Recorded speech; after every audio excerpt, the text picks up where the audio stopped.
So last weekend, my Aunt Linda came to stay with us, and as always, she brought a basket of her latest homemade goods.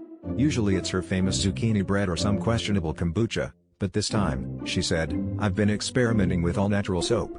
And handed me a bar that looked like it had just been carved from the side of a tree.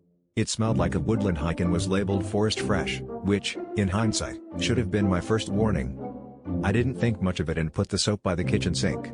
The next morning, I noticed some odd things. First, there were tiny muddy paw prints all over the counter, and my dog was staring at the sink like it was hosting a live episode of Animal Planet. I assumed it was just the neighborhood raccoon acting up again, until my mom screamed from the kitchen, "There's a squirrel in the sink."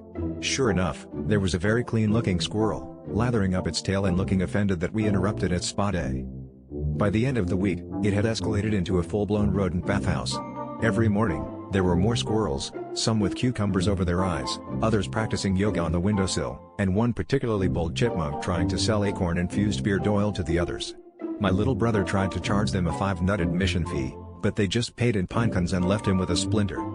After watching a blue jay try to squeeze into a tiny robe and ask for a loofah, I finally called my aunt to ask what on earth she put in that soap.